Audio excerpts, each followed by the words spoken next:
Assalamualaikum warahmatullahi wabarakatuh. Bismillahirrahmanirrahim. Ila hadratin nabiyil mustafa Muhammad sallallahu alaihi wasallam wa ala alihi washabbihi ajma'in. Lahumul Fatihah. A'udzu billahi minasyaitonir rajim. Bismillahirrahmanirrahim. Alhamdulillahi rabbil alamin. Arrahmanir rahim. Maliki yaumiddin. Iyyaka na'budu wa iyyaka nasta'in. Ihdinas siratal mustaqim. Siratal ladzina an'amta 'alaihim ghairil maghdubi 'alaihim waladdallin. Rabbi ighfirli wa liwalidayya amin. Hadiyatan minal arwahi masyayikhina wa li muallimina wa li murabbi ruhina wa liman ajazana wa li mursyidina wa li ulama'ina wa li muassis wal masyayikh nahdlatul ulama ajma'in wa li awsal wa sama ajma'in usul ila ruhi sultan al-syed qadir al-jilani radhiyallahu anhu usul ila ruhi musannif muallif kitab tababul hadith Al-Imam Jaluddin As-Suyuti As-Syafi'i Al-Asy'ari Al-Misri rahimahullah wa ila arwahi masyayikhina fil mahad Buireng Jombang ajma'in wa ila arwahi masyayikhina fil mahad Darul Ulum Raja Sahabat Tarungan Jombang ajma'in wa jami'i usulihim wa furu'ihim wa azwajihim wa dhurriyyatihim lana wa lahumul Fatihah. A'udzu billahi minasyaitonir rajim. Bismillahirrahmanirrahim. Alhamdulillahi rabbil alamin. Arrahmanir rahim. Maliki yaumiddin. Iyyaka na'budu wa iyyaka nasta'in. Ihdinas siratal mustaqim. Siratal ladzina an'amta 'alaihim ghairil maghdubi 'alaihim waladdallin. Rabbi ighfirli wa liwalidayya amin. Thumma ila arwahi abaina wa ummahatina wa jaddatina wa jaddatina wa ila arwahi man fataha hadhihi al-qaryah wa man aqamaha wa li jami'il muslimina wal muslimat wal mu'minina ya'imhum anwa khusun ila arwahi ahli kubur man hadhara fi hadzal majlis ghafarahumullah wa rahmatu 'alaihim wa barakati majelis ilmi. Mugi-mugi ketelan kurak-kurak masjid kadalan barokah rezekine selamat dunia akhirat dan boten wonten alangan kang menapa biidznillah wa ridallah. Al-Fatihah. A'udzu billahi minasyaitonir rajim. Bismillahirrahmanirrahim. Alhamdulillahirabbil alamin arrahmanir rahim maliki yaumiddin. Iyyaka na'budu wa iyyaka nasta'in. Shiratal mustaqim shiratal ladzina an'amta 'alaihim ghairil maghdubi 'alaihim waladdallin. Rabbi ighfirli wa liwalidayya amin. A'udzu billahi minasyaitonir rajim. Bismillahirrahmanirrahim. Allahumma shalli wa sallim wa barik ala sayyidina Muhammad wa ala alihi wa sahbihi ajma'in wa la haula wa la quwwata illa billahil azim. Amma ba'du. Ingkang kula hormati para hadirin sedaya ingkang manulya, mugi-mugi usipun hadir fi hadzal majelis dan umumnya mendengarkan atau mengikuti via online mendapatkan barokah, manfaat, maslahah wa ni'matah wa salamah wa sa'adah wa syafa'ah fid dini wa dunya wal akhirah. Amin ya rabbal alamin. Monggo niati ngaji oleh ilmu lillahi ta'ala. Para hadirin kang minulya, halaman 30 baris yang kedua bab 15 hadis ke-7 dan 8. Bismillahirrahmanirrahim. Wa qala lan dawu sapa Kanjeng Nabi Muhammad sallallahu alaihi wasallam, man utawi sabane wong iku salat sapa man qabla al-asri ing dalem sadurunge salat asar arba'an ing petang rakaat haramahu mongko ngaramaken ing wong sapa Allah Gusti Allah ala nari ing atase neraka. Wa qala lan dawu sapa Kanjeng Nabi Muhammad sallallahu alaihi wasallam, man utawi sapane wong iku salat sapa man ba'dal maghribi ing dalem sakmarine salat maghrib rakaataini ing rong rakaat qabla ayatakallama ing dalem sadurunge yen to omongan sapa wong kutibata mongko den tulis apa rakaat ini fi illiyina ing dalem golongan wong sing luhur ing dalem buku catatan illiyin. Para hadirin rahimakumullah, hadis ke-7 dan hadis ke-8. Hadis 7 niki tentang salat sunnah petang rakaat qobliyah asar. Man shalla qoblal asri arba'an harramahullahu 'alan nar. Ati wong sing salat petang rakaat sadurunge asar itu akan diharamkan oleh Allah ke neraka. Jadi akan diharamkan masuk neraka. Niki riwayat saking sahabat Ibnu Umar radhiyallahu anhu sing wafat tahun 93 Masehi di Mekah. Niki juga ada jalur riwayat saking Ummu Habibah puji Kanjeng Nabi radhiyallahu anha sing wafat tahun 606 Masehi di Baqi. Jadi banyak ulama hadis yang merawikan termasuk Imam Tabrani rahimahullah sing wafat tahun 918 Masehi di Isfahan Iran. Juga riwayat Imam Ahmad bin Hanbal rahimahullah sing wafat tahun 855 Masehi di Baghdad. Termasuk riwayat Imam Abu Dawud rahimahullah sing wafat tahun 889 Masehi di Basrah. Termasuk riwayat Imam Tirmidzi rahimahullah sing wafat tahun 892 Masehi di Tirmidz Uzbekistan. Nah niki lah hadis niki para hadirin termasuk riwayat Imam Ibnu Huzaimah rahimahullah sing wafat tahun 923 Masehi di Baghdad ya, Irak. Nah, hadis niki ada dua status ulama beda pendapat. Imam Tirmidzi itu mengatakan hadis niki hadis hasan. Statusnya hasan. Sedangkan Imam Abu Dawud, Imam Ibnu Huzaimah termasuk Imam Ibnu Hibban niku menyatakan hadis niki hadis sahih. Isnadnya jayyid, bagus. Isnad sahih. Lah ada satu ulama yang mengatakan hadis niki dhaif. Ya, sinten? Syekh Albani. Pasti ngarani dhaif. Ya. Para hadirin rahimakumullah. Niki di dalam kitab Safinatun Najah karangane Syekh Salim bin Sumbat Al-Hadrami rahimahullah sing wafat tahun 1885 Masehi di Tanah Abang Jakarta itu menyebut sholat 4 rakaat qoblal asri itu termasuk sholat sunnah tabi'ah lil faraid, sholat sunnah yang mengiringi sholat fardu ya, sholat fardu. Cuma ulama beda pendapat. Sholat 4 rakaat sebelum asar niki ono sing menyebut termasuk sunnah rawatib muakkad, ono sing menggolongkan sunnah rawatib ghairu muakkad. Nggih. Ya pokoknya sunnah ngoten mawon. Nah, selain itu, selain keutamaane sapa wong sing salat 4 rakaat sadurunge asar diharamkan oleh Allah mlebu neraka, wonten fadilah lain. Fadilah liyane niki riwayat juga Ibnu Umar radhiyallahu anhu. Napa? Rahimallahu imra'an shalla qabla al-asri arba'an. Semoga Allah merahmati seseorang yang sholat ya sebelum asar 4 rakaat. Jadi wong sing sholat sadurunge asar 4 rakaat niku mendapat 2 keutamaan. Siji akan diharamkan Allah ya atas api neraka, yang kedua oleh rahmati Gusti Allah. Niki hadis-hadis Kanjeng Nabi para hadirin rahimakumullah. Ya. Lah untuk sholat 4 rakaat ini ya ada hadis lain yang menyatakan sholat sunnah sadurunge asar 2 rakaat. Terserah panjenengan ya sadurunge asar milih 2 rakaat apa milih 4 rakaat. Tapi lek kepengin fadilah gede itu sholat 4 rakaat sadurunge asar.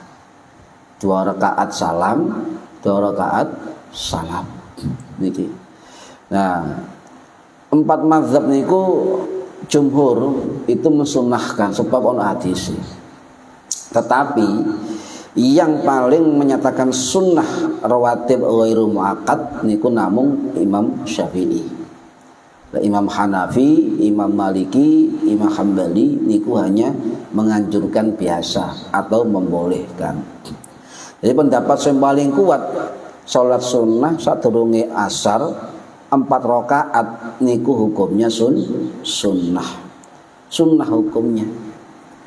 Kalau ada orang misalnya mengatakan bahwa sholat sunnah sadurunge asar itu tidak dianjurkan atau tidak sunnahkan, maka mereka menyalahi hadis Kanjeng Nabi. Misalnya ya ono sholat sunnah sadurunge asar misalnya. Kalau misalnya mengatakan gak ono sunnah sadurunge asar, mbok yo ndelok hadis liyane. Kenapa? Wonten hadis liyane, Pak. Niki hadis termasuk sahih. Termasuk riwayat saking sahabat Abdullah bin Al-Mughaffal radhiyallahu an sing wafat tahun 680 Masehi di Basrah. Niki riwayat sahih Imam Bukhari, Imam Muslim. Napa dawuh Kanjeng Nabi, baina kulli adzanaini salatun. Ya. Baina kulli adzanaini salatun, baina kulli adzanaini salatun. Ping telu Kanjeng Nabi ngomong. Antara 2 adzan, ya, antara setiap 2 adzan, adanya antara adzan mek qomat iku ana salat. Ana salat. Sampai Nabi ngomong ping telu. Terakhir Kanjeng Nabi dawuh liman sya'ah. Ya, bagi yang mau.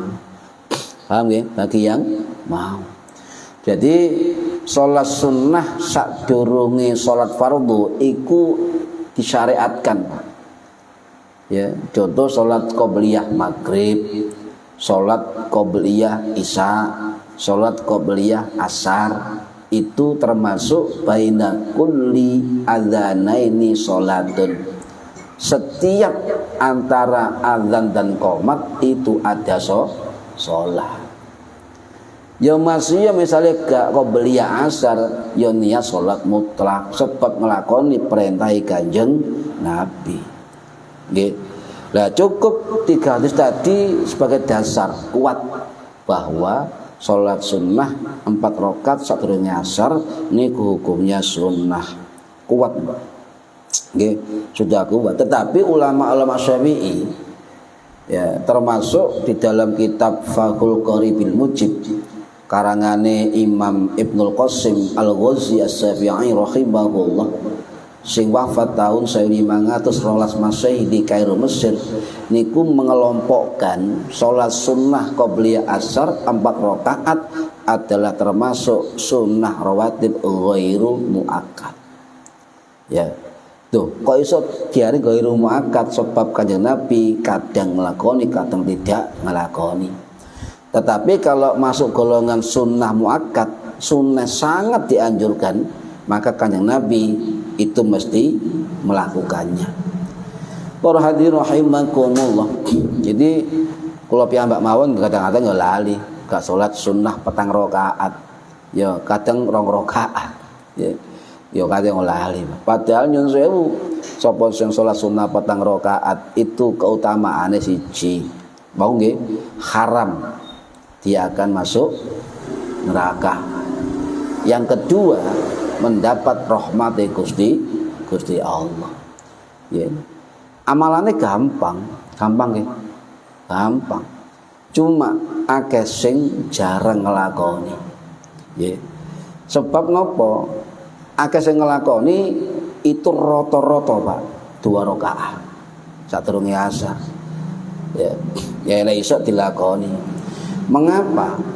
Karena jarang orang itu sampai informasi hadis niki bahwasannya ana sunnah 4 rakaat sadurunge asar. Rata-rata ngerti ini 2 rakaat sadurunge asar. Yang kedua, faktornya apa? Sebab ada ulama kontemporer yang mendoifkan hadisnya. Lah bagi mereka sing mendoifkan hadis tentang sadurunge asar, gak gelem, Pak, hadis doif mereka. Masih dikapak-kapak no gak gelem mereka hadis doif. Misalnya ana hadis hasan, hadisnya sahih, syarat hadisnya sahih misalnya. Lek Syekh Albani ngomong doif, ya itu doif. Ndak mau status yang lain.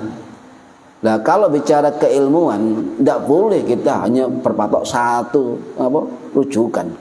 Harus banyak maroji, banyak rujukan. Gak boleh kita bicara hadis dengan satu kitab, satu ulama, atau bicara fikih lah. Gak boleh kita berpatok pada satu buku atau satu kitab, satu ulama. Harus banyak membaca memang. Ini dunia hadis, dunia fikih, dunia tauhid, dunia tafsir, itu butuh banyak referensi untuk memahami keilmuan tersebut. Para hadirin rahimakumullah. Inilah saya katakan dari dulu, ya, keilmuan agama ini terdistorsi, distortif, terkurangi. Kenapa? Sebab ukuran hadis itu sekarang bukan mengekor kepada ulama salaf, tetapi mereka mengukur diri dengan status dari Syekh Albani. Pokoknya doif. Iya. Ini akan merusak. Sebab tidak semua yang dikatakan Syekh Albani itu doif. Ulama kita yang dulu kayak Ibnu Hajar Asqalani, misalnya Imam Al-Baghawi, Imam Nawawi, itu beda, ya. Lek misalnya Syekh Albani ngomong dhaif atas satu hadis, bisa juga ulama aswaja itu mengatakan hasan, ya. Ini jadi kita terdistorsi tentang keilmuan hadis. Lek wis wong mengekor satu ukuran, Pak, Syekh Albani misalnya, maka mereka nggak akan mau belajar hadis ke ulama lain. Tidak mau belajar membaca hadis kitab-kitab ulama lain. Sehingga kedangkalan inilah yang kemudian merasa paling pinter. Jadi argumentasi apapun kita sampaikan dalam kitab yang lain gak diterima. Sebab apa? Ukurannya Albani. Ini distorsi sekali, Pak. Nah kalau misalnya ada seorang ilmuwan Islam yang menyatakan ahli hadis, tapi hanya satu ukuran, satu kitab, satu pegangan, maka tidak dikatakan ahli hadis itu. Tidak. Ya. Minimal kalau sampai belajar hadis itu harus bisa ngaji atau menguasai kutubus sittah. Atau tambah satu lagi kutubus sab'ah, ditambah Imam Ahmad dalam kitab beliau, ya, Musnad. Ini wong gak tahu maca kitab kutubus sittah, Bukhari Muslim barang ya terjemahan. Ya, susah ini, Pak. Ya, ini hati-hati. Sehingga wong pinter ya apa? Ya, lek berhadapan dengan orang yang kacamata kuda kayak ngono mau, repot, salah kabeh. Akhirnya malah goblok. Makanya Imam Syafi'i pernah dawuh ngaten, Imam Syafi'i rahimahullah. Saya lek berhadapan debat dengan 10 orang pasti menang. Tapi lek ngadepi satu wong goblok pasti kalah. Lho napa ngeyelan, Pak? Niki. Ya. Makanya lek debat wong bodoh, melok bodoh. Niki hati-hati. Tapi wong bodoh mau gak rumangsa. Lho ndak, oh Mas Fahmi ahli hadis. Oh, gak wani mbek aku. soalnya apa? Lho, lah keukuran. Bukan gak wani, cuma awakmu goblok. Jadi ya percuma debat. Ngoten nggih. Ngeyel, Pak. Niki nggih. Para hadirin rahimakumullah. Padahal Pak, nggih, status hadis itu bolak-balik kula informasikan itu adalah ijtihad ulama hadis. Ya. Cuma ulama sepakat nomor satu hadis sahih itu Bukhari, Muslim. Ya, itu sepakat ulama, ijma ulama. Tetapi status hadis yang hasan, dhaif, hasan li ghairihi, hasan li dzatihi, ya, kemudian kekuatan sanadnya jayyid, apa biasa, itu ijtihad para ulama. Ya. Dan mereka ulama-ulama salaf yang berijtihad untuk menentukan tentang status hadis itu, ya, yaitu orang-orang yang dekat dengan zaman ulama tabi'in, dekat dengan zaman Kanjeng Nabi. Mau disalahkan semua. Jadi kalau orang sudah nggak adil dalam keilmuan, sudah tidak adil di dalam dalil, dia gak adil semuanya mereka. Nah, ini banyak contoh. Sehingga kita ini kadang-kadang berpikir juga, bolak-balik hadis ngono-ngono ae. Ya, tola-tola. Itu kan. Hadis bid'ah ku wae, gak situ. Makanya wong lek gak belajar kitab hadis, lek sing di fanatiki wong sing model ngono ya susah. Jadi sengaja keilmuan hadis itu ditarik pada satu titik Albani misalnya, maka hancur Pak tentang keilmuan hadis, hancur. Metodologi hadis mulai zaman tabi'in, Imam Syafi'i, Imam Hambali hancur dengan adanya kacamata kuda tadi.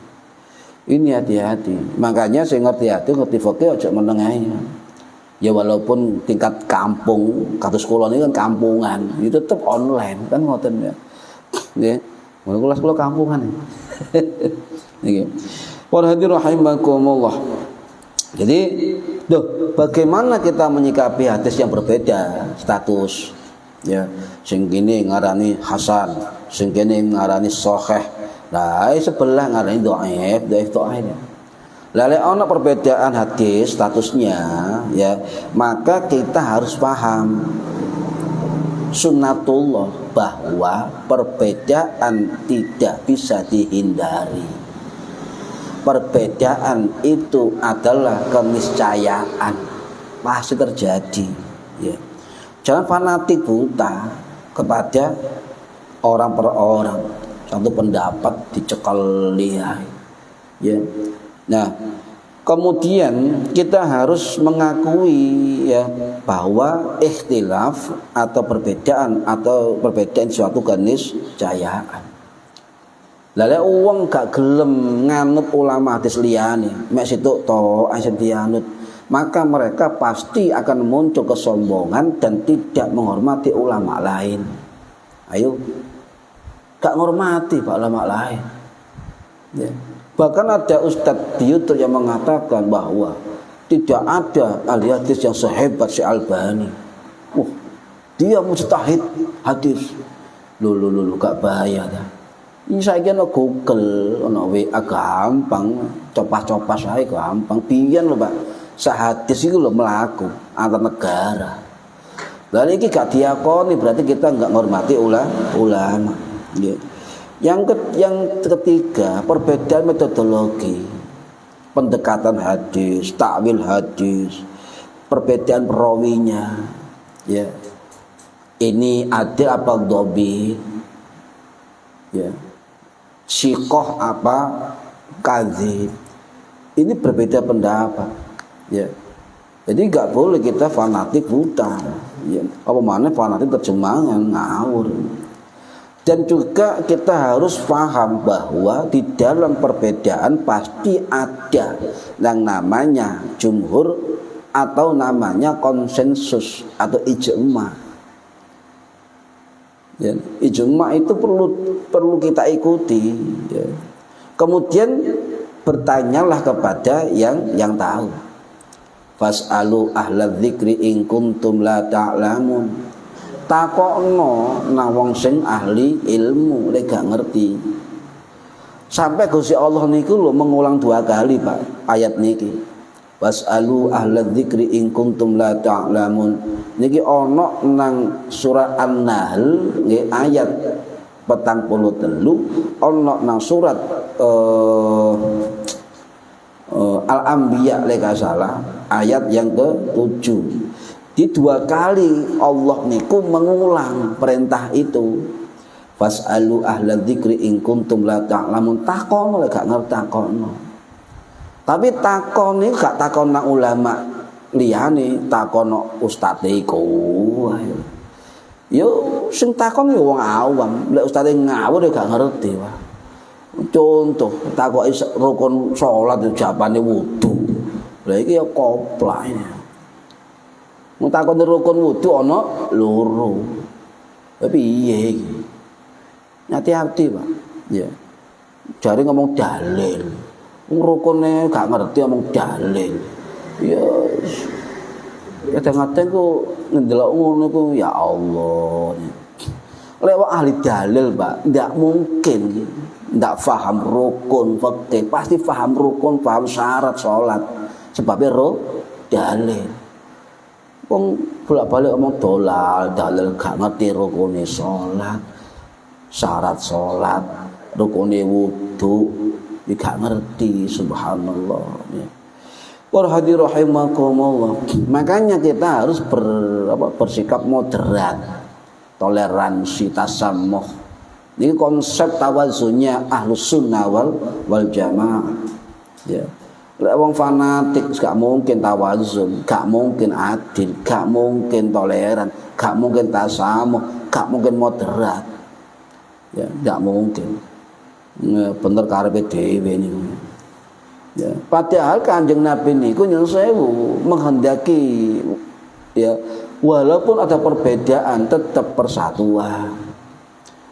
Gampang seharusnya lek awak dhewe ngukumi sunah, kono ngukumi bid'ah. Ya wis ojo nglakoni ngono.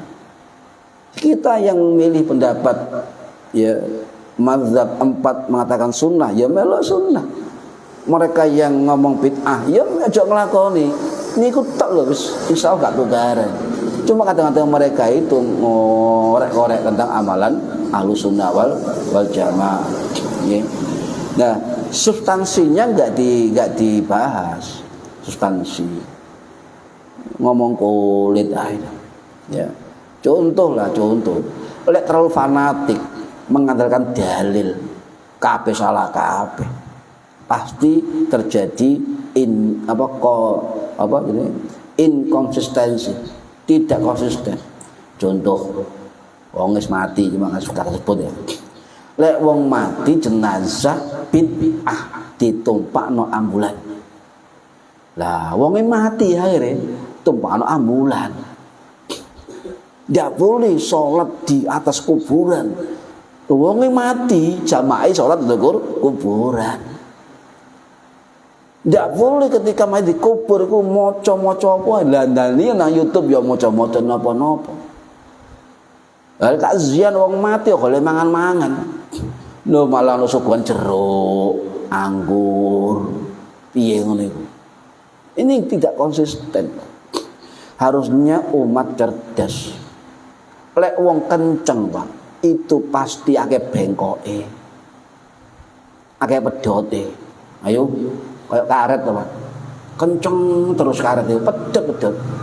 Seperti itu. Kalau pedot gampang, enggak ada dalilnya. Ngono ae. Yo gak kelem maca kok dalile jadi. Susah. Niki berhadir rahimakumullah ya. Ono maneh Khalifah Salamah niku ya Allah. Ya. Ndak ada dalil maca Quran nang kuburan. Lho gak bahaya. Ibnu Umar lho Pak, maca Quran, maca Fatihah. Anas bin Malik, ya. Kemudian sapa iku? Sahabat Bilal. Ulama-ulama salaf. Imam Syafi'i sendiri mengatakan, "Aku sumpah Ya, aku ngaji nang kuburan Imam Hanafi. Lho mereka ulama salaf. Jare melok salah, tapi gak gelem melok salah. Nah koplak nih. Oh iya, aja dibujuki lah. Biyen Wahabi diganti kelambi apa? Ahlus Sunnah. Ganti kelambi maneh napa? Salafi. Wis karepmu tetep padha wae jerone. Para hadirin rahimakumullah. Nggih. Kiai Ma'ruf Amin pernah menulis, ada dua yang kita pahami. Siji dalam dunia fikih atau status hadis itu ada dua. Siji namanya ikhtilaf, perbedaan. Ini harus kita hormati. Nah sekarang tidak, kata beliau, ikhtilaf diamputasi, inhiraf yang nyeleweng dari syariat malah diangkat. Lek wong gak konsisten, nyun sewu, saya mengamati. Lek wong gak konsisten dengan dalilnya, amaliyahnya, itu pasti akan terjadi inhiraf, perbuatan yang menyalahi syariat, menyeleweng dari syariat. Ya. Jadi balik mana 4 rakaat saturungi asar niku sunnah ya. Jumhur ulama ngomong sunnah. Nah, apa boleh 4 rakaat niki dengan 1 salam? Kan ono kan wong kan traweh ya 4 rakaat 1 salam. Termasuk kanca Muhammadiyah apa boleh? Niki beda pendapat ulama. Ya, beda pendapat. Ono sing aran oleh 4 rakaat dengan 1 salam, ono sing aran gak oleh, gak sah dengan 1 salam 4 rakaat. Ya. Contoh lah, mazhab Hanafi itu pendapatnya sangat longgar sekali. Sampeyan tarawih 20 rakaat 1 salam oleh. Itu mazhab Hanafi boleh. 8 rakaat 1 salam oleh. 4 rakaat 1 salam oleh. Lho itu mazhab Hanafi. Ya golek ngelokno, Pak. Cuma sah, tapi sebagai ulama Hanafi mengatakan boleh dan sah, tetapi itu makruh. Karena Nabi tidak pernah melakukan seperti itu. Ya. Tapi mereka mengatakan sih tetap hukumnya makruh. Mazhab Maliki 4 rakaat dengan 1 salam, ya. Mereka mengatakan makruh. Ya. Yang afdal, yang sunnah, yang dianjurkan oleh Kanjeng Nabi adalah masna 2 rakaat 2 rakaat. Salat sunnah apapun itu 2 rakaat 1 salam, kata mazhab Maliki. Nah, sedangkan mazhab Hambali ya, itu lebih memilih cenderung kepada pendapat sunnah 2 rakaat 1 salam. Nah, lek mazhab Syafi'i beda pendapat. Ya, ono 2 pendapat. Yang membolehkan 4 rakaat dengan 1 salam itu Imam Nawawi, Pak. Rahimahullah, dalam kitab Raudhatul Thalibin wa Umdatul Muftin. Imam Nawawi loh, Pak, ulama muhakkik besar Syafi'i itu menyatakan boleh 4 rakaat 1 salam. Tapi dalam kitab yang lain, kitab Al-Majmu' Syarhul Muhadzab, Imam Nawawi dawuh ya, sing paling afdal adalah 2 rakaat 1 salam. Ya. Jadi apa boleh 4 rakaat 1 salam? Boleh. Syafi'i beda pendapat. Imam Nawawi membolehkan. Ya. Tapi jumhur ulama Syafi'i ya, termasuk Imam Rafi'i, Imam Al-Qadhi Husain, termasuk imam-imam yang lain itu menyatakan tidak boleh 4 rakaat 1 salam, tidak boleh. Oleh Allah mazhab Syafi'i yang melakukan itu, maka sholat sunnahnya tidak sah, kata jumhur ulama Syafi'i. Ini wonten tercatat jelas dalam kitabnya Imam Al-Mawardi rahimahullah sing wafat tahun 1058 Masehi di Iran, dalam kitab Al-Hawil Kabir ya.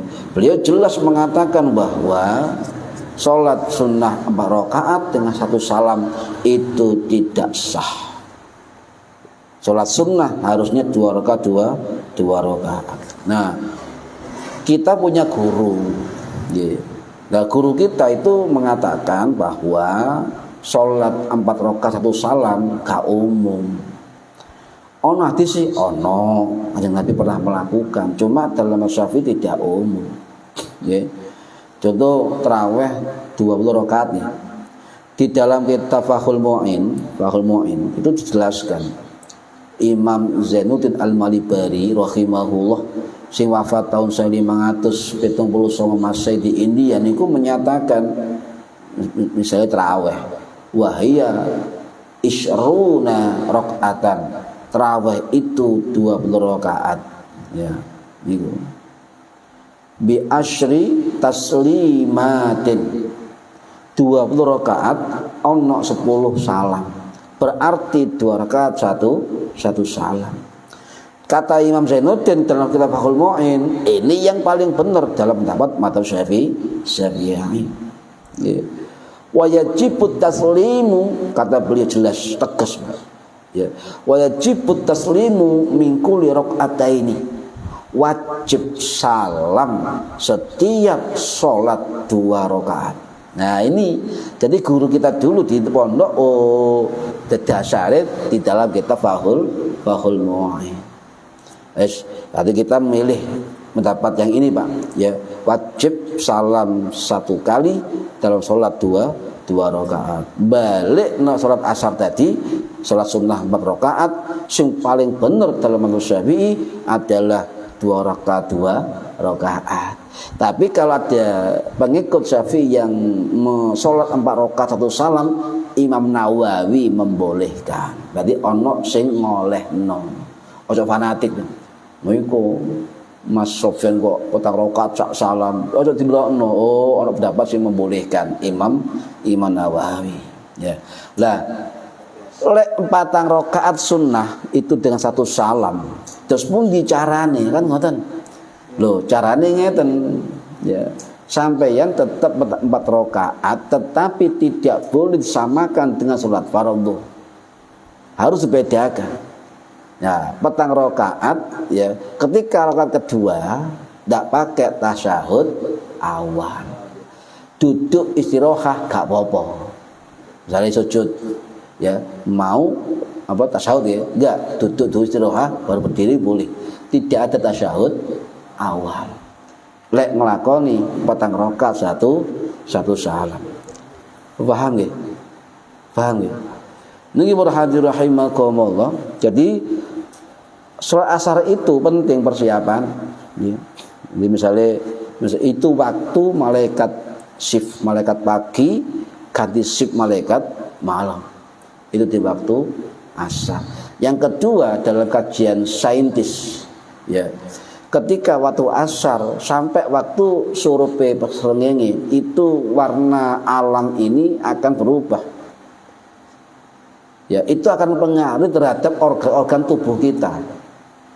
Termasuk kelenjar prostat, reproduksi.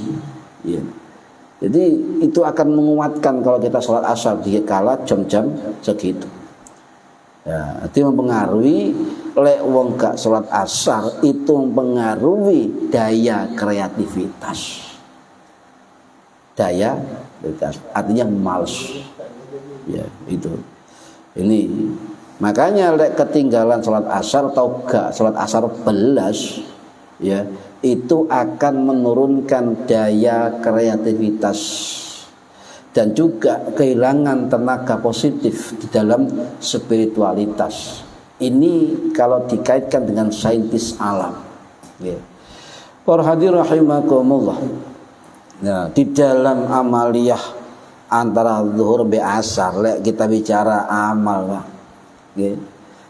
Banyak ulama salaf itu menghidupkan waktu antara mari zuhur sampai asar. Salah satunya 4 rakaat sadurunge asar. Niki amalan ulama salaf. Imam Ghazali dawuh dalam kitab Bid'ah Hidayah sing wafat tahun 1111 Masehi Iran, bahwa banyak ulama-ulama salaf itu menghidupkan jam-jam antara ba'da duhur sampai sholat asar. Ya maca buku, zikir-zikir, maca Quran, urusan-urusan kebagusan dan sebagainya. Ya. Lah ada satu sunnah Pak yang jarang orang paham dan itu memang jarang tahu. Ada waktu yang mustajabah antara zuhur sampai asar. Tapi dinoe khusus. Kanjeng Nabi pernah dawuh, ini sunnah yang ditinggal umat. Ya, ada hadis dari sahabat Jabir bin Abdullah Al-Ansari radhiyallahu an sing wafat tahun 97 masih di Baqi. Nggih. Niki riwayat dari banyak ulama hadis termasuk Imam Hambali, Imam Al-Bazzar, Imam Al-Baihaqi dan sebagainya. Ya, termasuk waktu mustajabah maridul asar ini riwayat Imam Bukhari rahimahullah, tapi bukan di kitab Sahih, di kitab Adabul Mufrad. Sisae persane hadis Sahih didekek nang kitab Adabul Mufrad. Itu karangane Imam Bukhari ya. Lah di situ Imam Bukhari nggih meriwayatkan hadis niki. Jadi kemudian juga waktu ini juga dicantumkan oleh Syekh Abdul Qadir Al-Jilani radhiyallahu anhu sing wafat tahun 1166 Masehi di Baghdad. Dalam kitab apa? Al-Ghunyah li talabi tariqil haq atau kitab Al-Ghunyah disebutkan nggih. Napa hadise? Ha niki kan napa hadise. Jadi ono waktu khusus mari zuhur sampai asar dino Rebo. Niki hadis Kanjeng Nabi dino Rebo. Ya, jarang saya ngerti niki. Nggih. Dino Rebo. Loh, ini riwayat Bukhari ini kok. Cuma dalam kitab yang lain Adabul Mufrad. Ya. Setelah asar, setelah zuhur sampai asar dino Rebo. Dan ketika khususnya hari Rabu Pak Dadur sampai asar, ulama-ulama biyen niku Pak niku maca tasbih. Dan tasbih itu yang dibaca menurut Syekh Qadir dan juga Imam Ghazali ya napa subhanallahil azim wa bihamdi astaghfirullah. Niki sudah dibaca khusus di Rebo. Ya. Jadi subhanallahil azim wa bihamdihi astaghfirullah. Niki tasbih malaikat langit. Ya. Nah, dibaca 100 kali mari zuhur sampai asar. Tapi apa dina Rebo tok mboten. Ya, bisa setiap hari dibaca subhanallahil azim wa bihamdi astaghfirullah ping 100. Ya masih gak lungguh ya ambek eleleyeh wiridan. Nyambut gawe ya wiridan. Nggih. Itu paling enak ibadah paling gampangnya. Atau panjenengan juga bisa baca ya Rabbighfirli wa tub alayya innaka antat tawwabur rahim. Rabbighfirli wa tub alayya innaka antat tawwabur rahim ping 100. Wis sampe pilih sing ndi subhanallahil azimi wa bihamdi astaghfirullah ping 100 utawa rabbighfirli wa tub alayya innaka antat tawwabur rahim ping 100. Hadis ke-8 ya man shalla ba'dal maghribi rak'ataini qabla ayatakallama kutibata fi 'aliyyin. Sapane wong sing salat mari maghrib 2 rakaat sadurunge omong-omongan niki. Kutibata maka ditulis salat itu ya fi 'aliyyin di dalam buku 'aliyyin. Ya. Niki hadis riwayat dari Imam Abdul Razzaq As-San'ani rahimahullah sing wafat tahun 1827 Masih di Sana'ah Yaman ya dalam kitab Al-Musannaf. Nggih, wonten juga riwayat saking Khalifah Umar bin Abdul Aziz. Nggih. Iku nggih riwayat Khalifah Umar bin Abdul Aziz. Ulama sebagian mengatakan hadis ke-8 ini hadis sahih. Ya bi isnadin sahihin. Sanadnya sahih. Loh, Hadis yang mengatakan man shalla ba'dal maghribi raka'ataini qabla ayyatakallama kutibata fi aliyin, juga riwayat Imam Ibnu Abi Syaibah rahimahullah, sing wafat tahun 849 Masehi di Kufah. Dalam kitab Al-Musannaf, Ibnu Abi Syaibah itu gurunya Imam Bukhari dan Imam Muslim. Juga diriwayatkan Imam Abu Dawud. Riwayat Imam Abu Dawud niki dalam kitab Al-Marasil wonten. Juga oleh Imam Al-Jamakhsyari rahimahullah. Juga riwayat Imam Al-Qurtubi rahimahullah. Niki kathah. Pertanyaannya, napa niku ainiyin? Kan ngoten nggih. Sampeyan sholat sunnah ba'diyah maghrib 2 rakaat, amal kita itu ditulis di illiyin. Apa itu illiyin? Wonten ten surat Al-Mutaffifin ayat 18. Insyaallah hafal sampeyan. Kalla inna kitabal abrari lafi illiyin. Ya. Catatan-catatan yang orang-orang yang berbakti abrar, benar-benar tersimpan di dalam illiyin. Berarti wong sing nglakoni sunnah ba'diyah maghrib 2 rakaat itu termasuk minal abrar, wong sing berbakti marang Gusti Allah.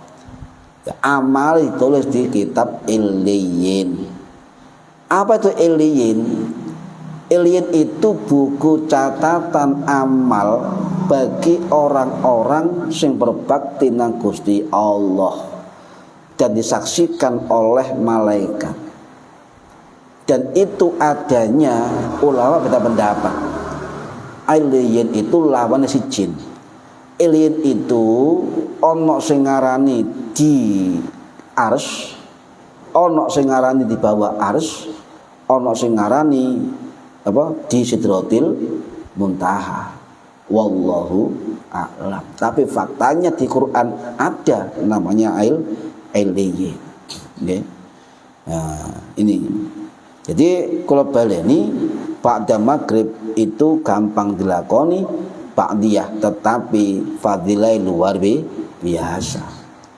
Loh meneh illiyin ini, Pak. Catatan illiyin ini akan dibuka besok fi yaumil hisab. Sampeyan akan kaget nanti. Amalnya kurang, sawangane kurang. Tapi itu ketika dibuka yang hisab, illiyin dibuka. Akeh catatan kebaikan. Nah, niki iku ya Allah. 2 rakaat lho, Pak. Kecatet illiyin. Gampang ya. Tapi ya isi komai wangel ya. Jadi itu termasuk lek ba'diyah maghrib termasuk sunnah muakkad, sangat dianjurkan. Dan Kanjeng Nabi tidak pernah meninggalkan itu. Tidak pernah meninggalkan. Itu saksinya Ibu Aisyah yang mengatakan bahwa Nabi enggak pernah meninggalkan qabliyah maghrib 2 rakaat, enggak pernah. Ibu Aisyah meriwayatkan, sahabat Ibnu Umar meriwayatkan, gitu. Jadi jelas ya, ba'diyah maghrib jelas. Nah, ana pertanyaan, bagaimana dengan qabliyah maghrib? Waktu nak ngaji nak Ar-Rahman, ana takon, bagaimana hukumnya qabliyah maghrib? Sebab mari ada maghrib akhirnya sholat. Saya jawab tuntas kemarin ya. Di luar tema, tak tutup kitab tak jelas mau totok. Nah, kita katakan sunnah. Cuma dalam mazhab Syafi'i itu tergolong qabliyah maghrib sunnah ghairu muakkad. Pemane Kanjeng Nabi dawuh kan, hadis Bukhari Muslim, Pak. Makanya kadang-kadang lo heran nek wong-wong sebelah iku. Hadis sitok digawe cekelan, hadis liyane sih akeh. Contoh, Kanjeng Nabi dawuh niki hadis sahih Bukhari Muslim. Ibu Aisyah, Ibnu Umar juga meriwayatkan napa? Sallu. Ifil Ammar itu. Salatlah kalian semua qablal maghribi, sadurunge maghrib. Ya. Poin telu ngomong ngono. Limang sya'a bagi sing gelem. Kanjeng Nabi. Ya. Sampe gelem lakonono, gak gelem yo gak nglakoni ya wis ah. Ya gak usah kemudian ngarani wong bid'ah tok ae kesuwen ya. Ya. Apa zaman dulu dilakoni oleh sahabat wonten Pak cek mantep nih. Qobliyah maghrib oleh dilakoni dan ada sunnah qobliyah maghrib. Ya, ini jumhur ulama mazhab termasuk khususnya di mazhab Syafi'i. Anas bin Malik radhiyallahu an, sahabat Kanjeng Nabi sing wafat tahun 709 di Basrah ya. Niki hadis sahih Bukhari Muslim, Pak.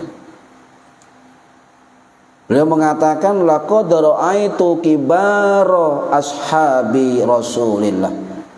Saya sungguh-sungguh melihat kibarus ashab ya, sahabat-sahabat senior ya, yabtadiruna sawair ya, yabtadiruna sawari. Mereka segera menuju tiang-tiang masjid indal maghribi, ketika mau sholat maghrib, untuk sholat 2 rakaat. Berarti sahabat-sahabat kibar, sahabat-sahabat sing gede-gede, sing senior, yo ngelakoni sholat qobliyah maghrib. Hadis Bukhari Muslim. Oh, Anas bin Malik takoni ambek wong di Basrah. Anas, apa bener zaman Nabi wong ngelakoni qobliyah maghrib? Ya. Niki hadis sahih juga para hadirin. Sahabat Anas menjawab, kunna nusolli al ahadi Rasulillah. Kunna, kami para sahabat, nusolli sholat ya, fi ahdi Rasulillah, ketika zaman Rasul masih hidup. Apa rakaat ini? 2 rakaat ba'da ghurubi syamsi wa qabla al-maghribi, ketika surup srengenge sebelum sholat maghrib. Loh, ya, jelas kan, kunna nusolli fi ahdi Rasulillah, kami para sahabat itu sholat 2 rakaat qobliyah maghrib. Ono takon maneh, Pak, apa Nabi pernah melakukan ngoten, Pak? Anas mengatakan ya, kana yarona yusallihima, kanjeng Nabi ndelok kita sholat 2 rakaat, nyawang kanjeng Nabi melihat ya.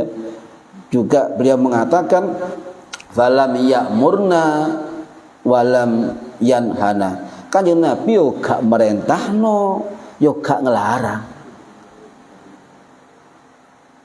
Berarti kan Nabi mengiyakan, Nabi menyetujui, membiarkan, kan gitu. Lah itu misalnya dilarang Nabi, ya gak oleh dilakoni. Bid'ah berarti kan itu. Lah Nabi gak ngelarang, membiarkan. Bahkan ada tadi hadisnya kan, ya jelas kan, sallu maghribi ya 3 kali 5 sya'a. Ya, terserah ngelakoni, gak ngelakoni terserah. Nih. Para hadir rahimakumullah. Jadi kalau baleni ba'diyah maghrib 2 rakaat itu bagian ya. Qobliyah maghrib sadurunge qobliyah sadurunge maghrib itu bagian sunnah ya. Sunnah. Lah lek sampean salat qobliyah oke, mari maghrib ba'diyah, maka sampean dalam hadis yang lain itu luar biasa. Oleh hadis ini dikatakan amal itu dicatat di iliyin. Iliyin itu tidak akan pernah dibuka sama sekali, Pak, kecuali nanti ketika di yaumil hisab. Tuh sampai itu catatan amal dewi. Ono amal sing khusus jenenge iliyin. Yang kedua, fadilah ba'diyah maghrib, kata Kanjeng Nabi, akan dibangunkan satu rumah di dalam surga. Loh, wah enak ya. Mari asar, fadilah luar biasa. Sadurunge maghrib, mari maghrib ya luar biasa. Nah, terakhir, sholat ba'diyah itu di rumah atau di masjid atau musola? Sakare wis sampean. Nok musala masjid monggo, di rumah juga monggo. Sebab Nabi sendiri itu pernah sholat ba'diyah maghrib di rumahnya. Meskipun rumahnya tidak masjid, sak langkah ngono, Pak. Jadi Nabi pernah sholat ba'diyah maghrib itu di rumah. Bahkan pernah ketika Nabi dengan para sahabat sholat di masjid Bani apa itu saya lupa, Bani Abdi Ashal, Bani Abdi Ashal kalau nggak salah. Lah ketika mari maghrib ya wong-wong iku kate sholat ba'diyah. Bukan yang Nabi roh langsung dawuh alaikum bihadhihi sholatu fil buyuti. Ya. Lakonono sholat ba'da maghrib di rumah kalian. Ini berarti perintah Kanjeng Nabi. Silakan mau sholat di masjid sunnah ba'diyah monggo. Kalau sholat sunnah ba'diyah di rumah monggo. Cuma ada catatan sendiri para hadirin rahimakumullah. Kenapa sholat ba'diyah itu diupayakan di rumah? Ya, karena menurut ulama yang lain begini, li'annaha ab'adu minar riya, didohno teko riya. Jadi ojo dianggap wong sholat getun masjid itu ikhlas kabeh, Pak. Ya. Aku lho bela-beli nemokno lek ngarepe wong wakah seru. Pak kena uang iya akeh tak intip be aku lulu wah akeh uang awakas wah kena uang mari ya ngono ya ono ya jadi wa qarrabu ilal ikhlas lillahi ta'ala. Dan kalau ba'diyah maghrib di rumah kata Imam Syamsul Haq Azim Abadi dalam kitab Aunul Ma'bud syarah Abu Dawud itu lebih napa ikhlas sebab gak kata uang wali annahu fihi haddun lil buyuti minal barakah. Jadi nanti kita sholat sunnah di rumah itu menambah keberkahan rumahnya ya. Niki lek sholat ba'diyah sholat sunnah di dalam rumah ya. Niki para hadirin rahimakumullah. Dan juga ulama salaf iku lek mari maghrib pasti nglakoni ba'diyah. Sebab ono ulama salaf mengatakan ada yang tahu tidak katanya. Tentang apa? Tentang pusaka langit. Pusaka langit al-kunuz sama.